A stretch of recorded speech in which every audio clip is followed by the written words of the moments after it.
And could I just add, Kweku, I'd agree with a whole bundle of that, but I think, you know, when we have these debates, I think we should be very honest with ourselves around our own either isms and or stereotypes that we may harbour as Black people as well, that we should reflect, I think, quite carefully on our own behaviour.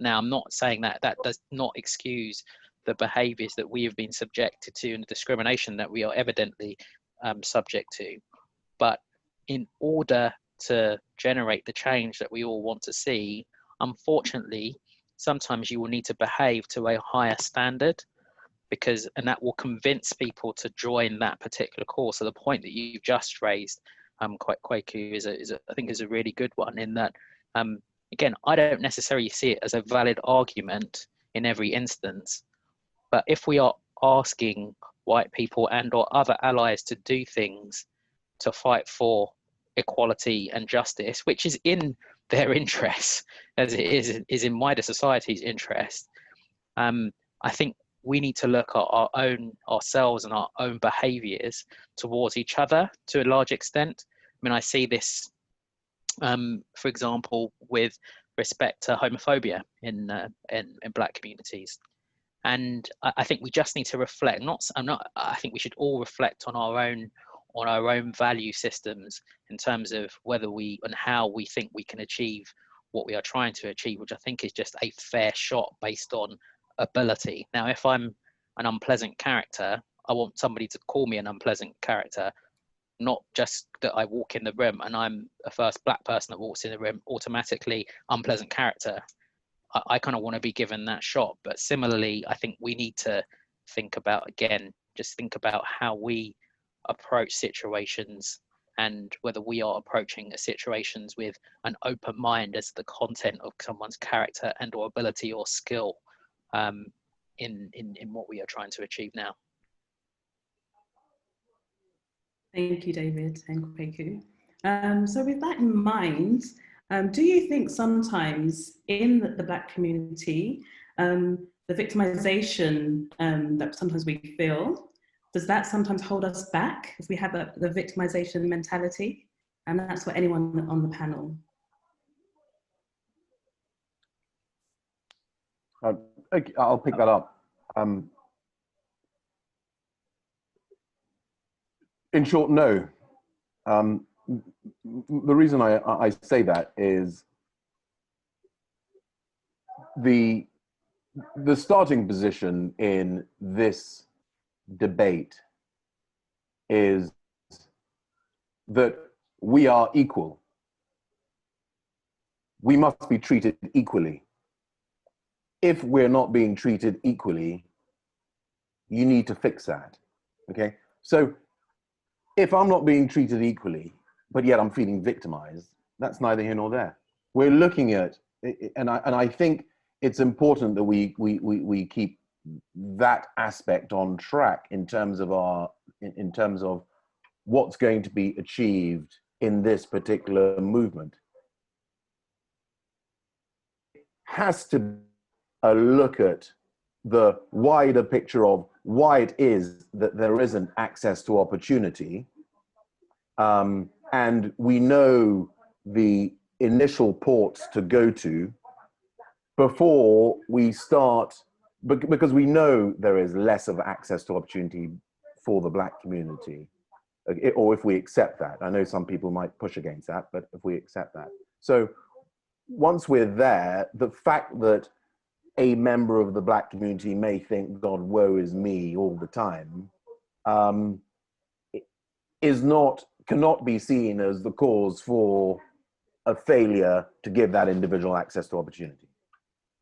So I don't think it's a fair argument to say, it would be a fair argument to say that Black people, it's colloquially, Black people have a chip on their shoulder, so you know they could do more. I don't think that's a fair comment. I mean, I maybe disagree slightly in that I think the perception isn't necessarily going to change. I don't think the perception from for non-black people is going to change in that respect. And so what can we do?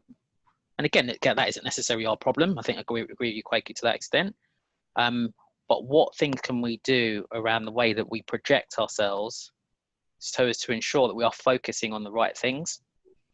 So, you know, if I am not good enough to be a professional footballer because I just don't have any coordination, actually, I need to recognize that in myself. Not everyone on this call can be the professional footballer. Not everyone on this call can be the leading QC in criminal law, or whatever the section is.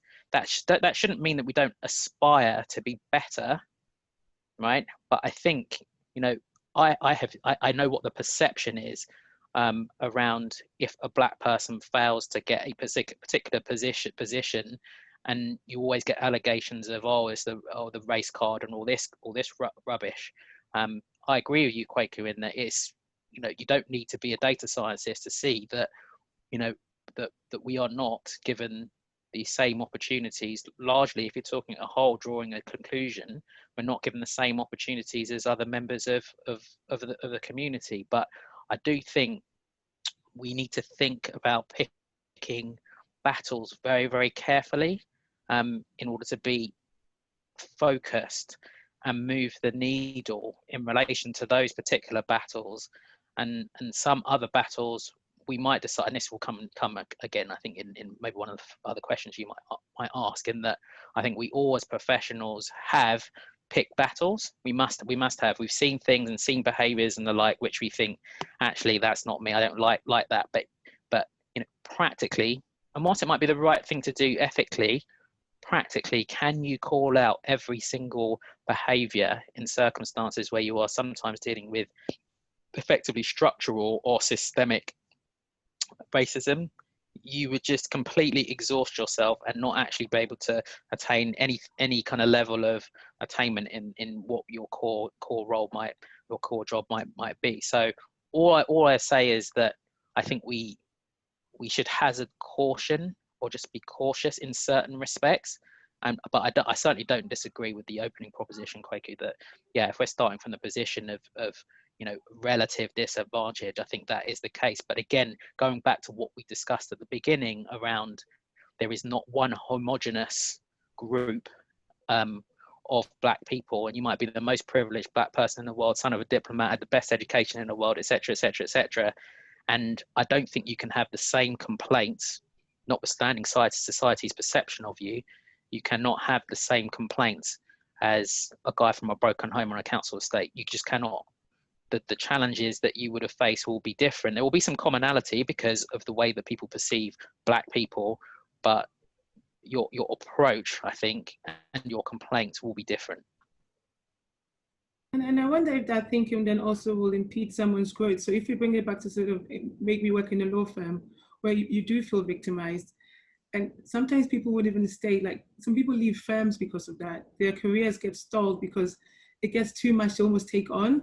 And it was almost like, is it a fight that's worth taking on if you're constantly maybe facing some of these obstacles and you do feel victimized? But I think I've personally seen people who sometimes felt that way, who then almost stepped out of the career path. They decide, you know what, this fight isn't worth it. Like you said, you can't call everything now. You can see something is outrightly wrong, and you don't want to be the voice that's constantly like, and then it's always like, oh, you're playing the black card. So I think there's always, that also impedes people's careers sometimes. And sometimes it takes a strong will to sort of stand and fight and say, you know what, despite all that's going on, I'm still going to keep going. Some people will move careers or change careers. And if we bring it back to the law, some people may decide with their law firms, they can't do it anymore. They're having a change in career because of, I use the word victimization, but the circumstance of what they face on a daily basis gets too hard to almost want to keep going. And somebody who could have been a great partner and made a lot of money, it's like, I can't do this anymore. Can't be the one constantly fighting the system. So yeah, I think when you bring it back to the context of our practice areas and law, we definitely see that. I've definitely seen that happen with people. And sorry, can I just pick up one thing that has come in the questions around the statement I make around holding ourselves to to a, I think what I said is hold ourselves to a high standard. And what I meant is that actually, and I think it's a good question. I'm not, if anyone who knows me on this call, I don't necessarily believe in fairness, in that I don't necessarily believe that humans are pre-programmed towards fairness. So I'm not saying that that is fair. I'm just saying that if you want to generate a certain type of response or allyship, that is the expectation. So you need to understand, in my view, you need to understand how to play the game. You might not necessarily like the rules of the game in terms of holding yourself to a higher standard and the like, but unfortunately, in order to move the dial, you have to pay some mind to that in order to make the substantive change that you want to make. You cannot have your own script effectively without reference to either the opposition or the body of people you are seeking to move. That just, to my mind, in this particular field, that won't work. Thank you, David.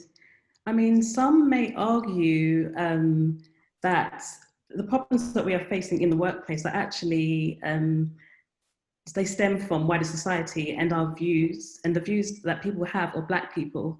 So I'm sure most of you here, your parents told you have, as a Black person, you have to work 10 times as hard as a white person. So our average is considered incompetence, a failure, compared to maybe a white person who is so-called average. So are we really starting on a level playing field? And how can we move forward if actually the issue is in society as a whole? So can anyone take that question? Well, I'll have a go at this again. If you have Black people, Nigerians, changing their names because when they applied under an old name, they didn't get a job, then changing their name to Brown and then getting a job, there is a problem out there.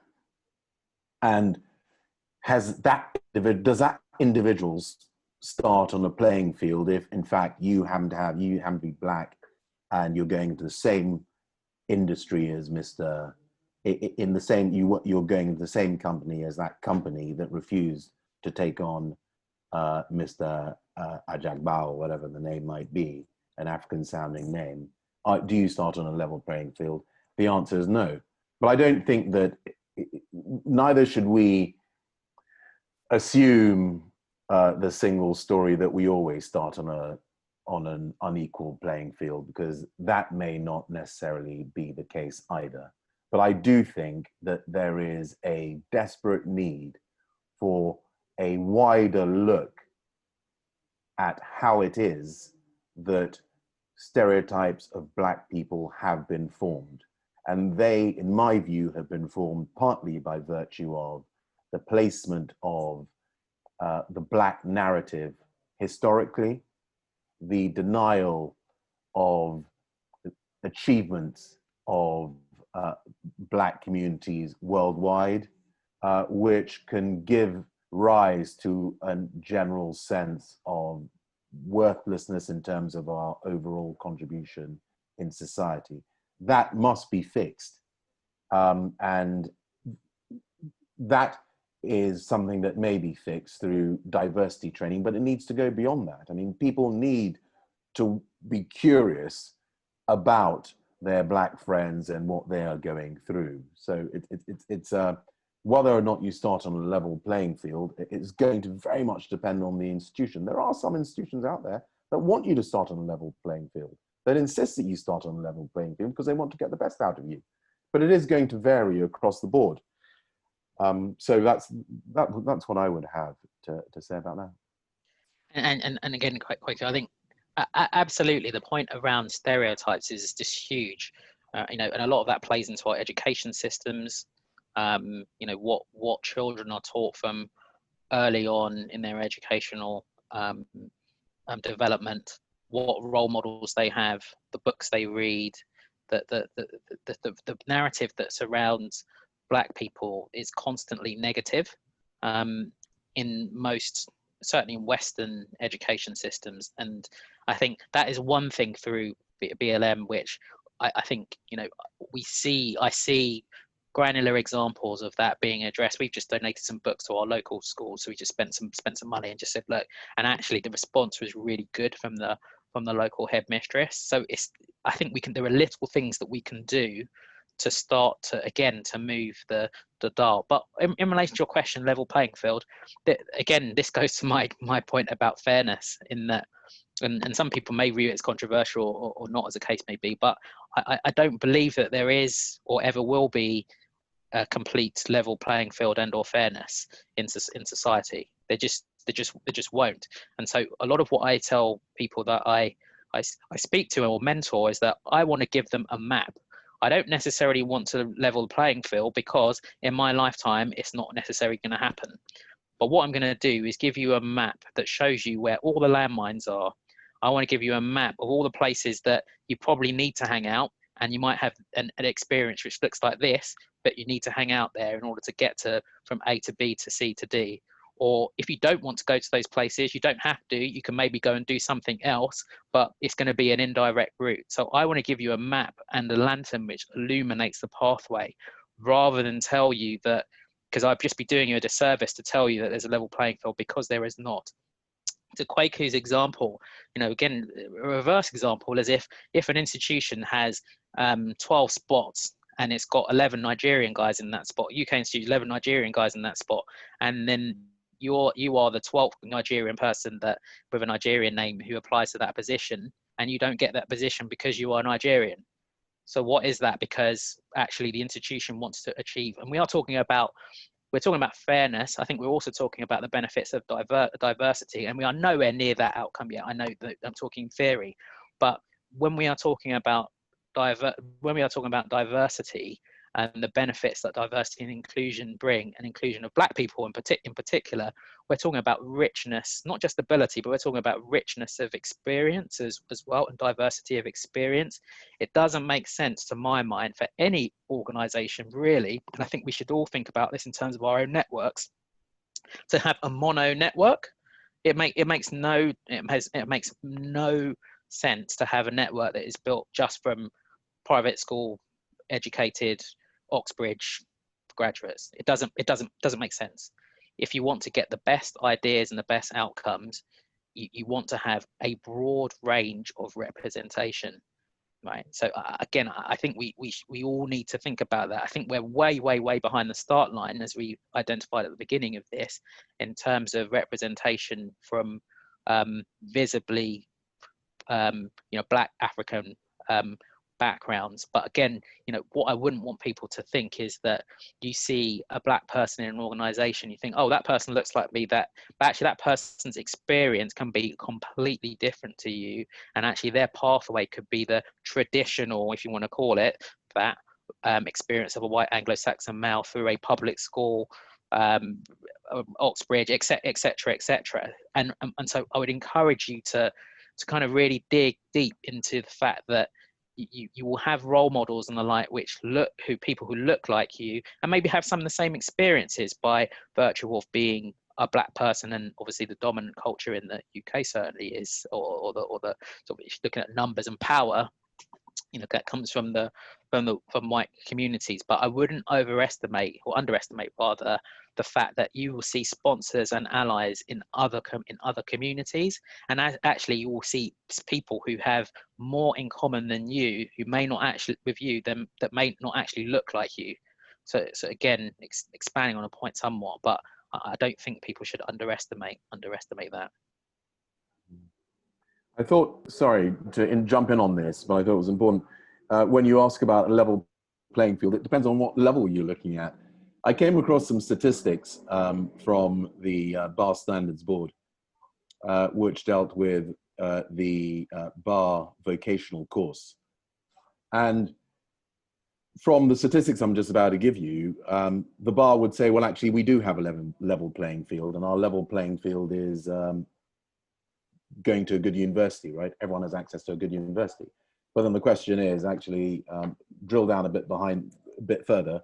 How do you get to those universities? But some of the statistics are this. Look, in 2019, again, the Bar Standards Board reports that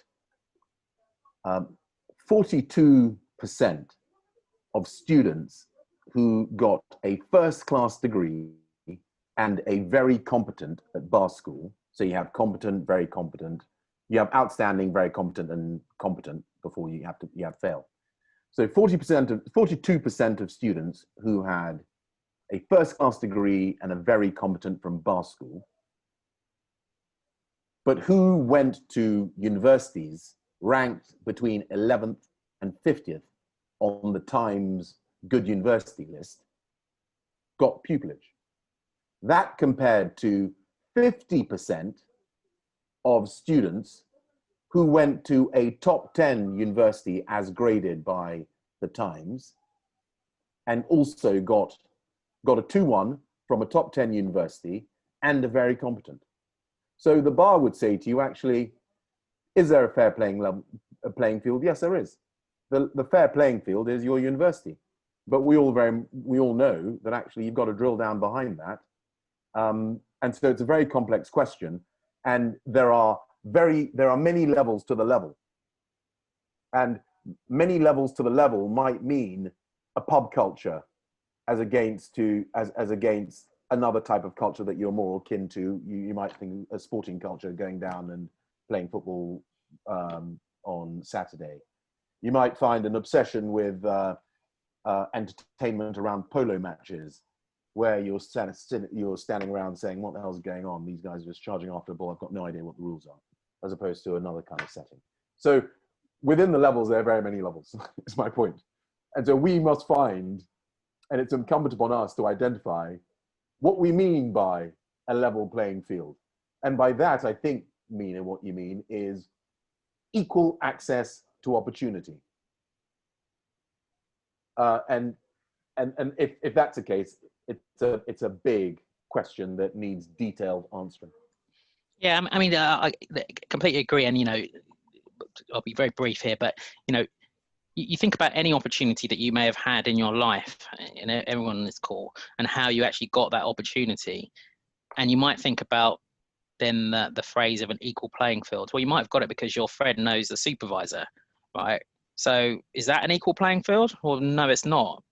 But actually, that's a fact of human relationships, right? That actually someone might be able to give you a leg up or sponsorship or like. I don't think we should shy away from that.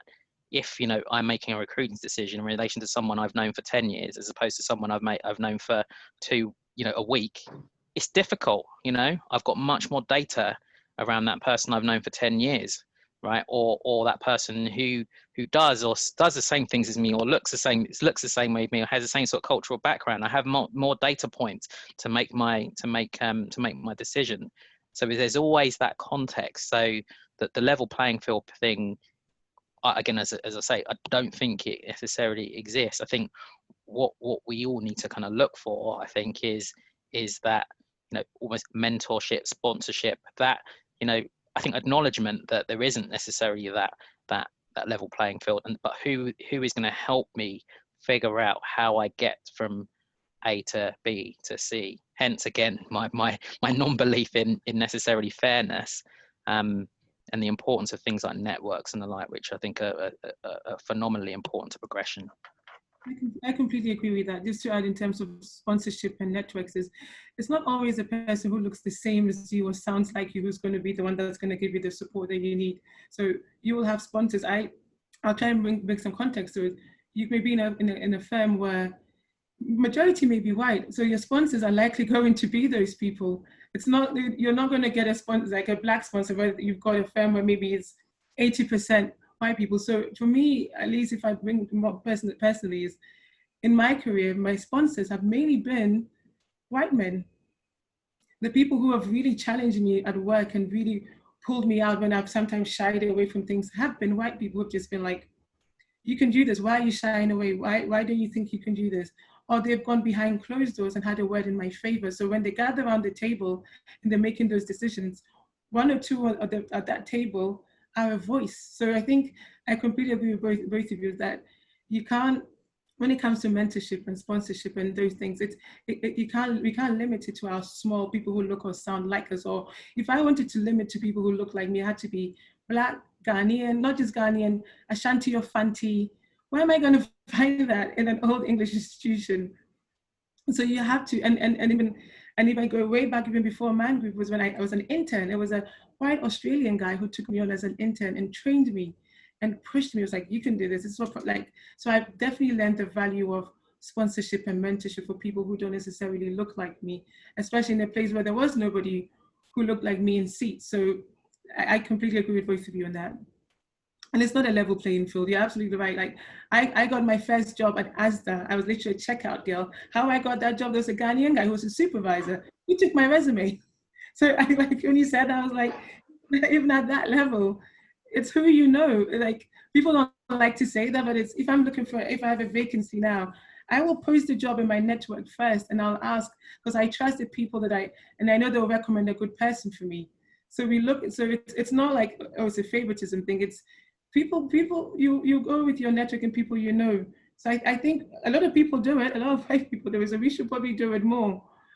And I think, and I encourage that all individually in our groups, where we can help people, where we know that, oh, there's this, I happily do that. I probably am knowing my HR function all the time with, have you considered this person? How about that person?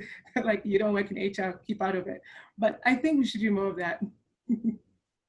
Yeah, and there are systems in the like that, you know, firms use, like my firm use, which I think are really, and this is part of the work I may be doing in relation to social mobility, around trying to break down.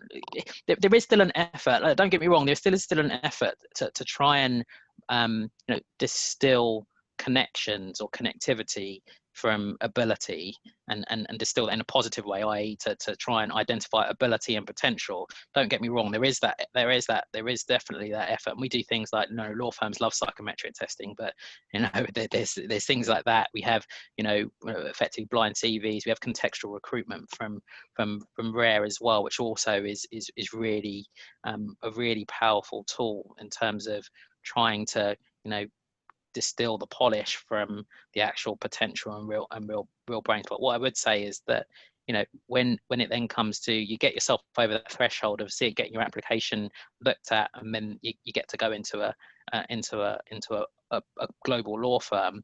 What I would say is that if you've been hanging around with lawyers for the past year at big global law firms, you kind of go into the building, and it's not a big thing.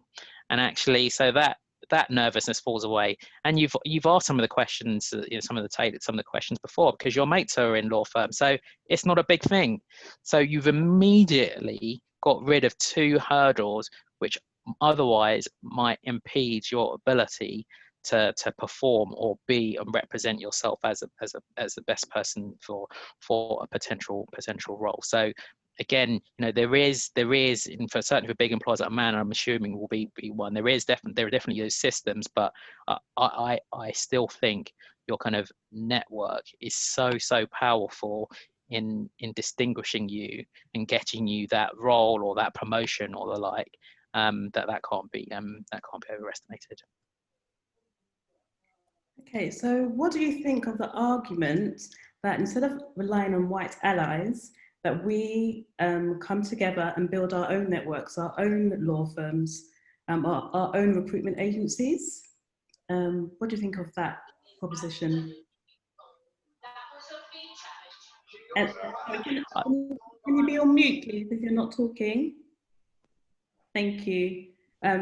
So can anyone on the panel take that question? I mean, again, I'll be brief. I will be brief this time. I don't necessarily, I mean, I see why the question is being asked, but, you know, one of the things that I see commonly in big law, in larger law firms, is the phenomenon of really talented Black trainees progressing to associate, getting to that 2 or 3 or 4 year level, and then effectively saying, oh, you know, I've had enough. And, you know, and that's a phenomenon that I think we're seeing in law firms, because of you know, a prevalence amongst all groups, you know, white, Black, Asian, whatever, right, around a portfolio career or building a portfolio career rather than staying in the same place. I kind of get that. But, you know, a lot of people leave to go and do their own thing, and that's fine. If it's right for you, you've got to do what's right for you. But, you know, if we are to see you know, black representation at senior management and or board level and or senior partner level in large scale organizations like Man, organizations that have been around for tens of years, 20, 30, 40, hundreds of years,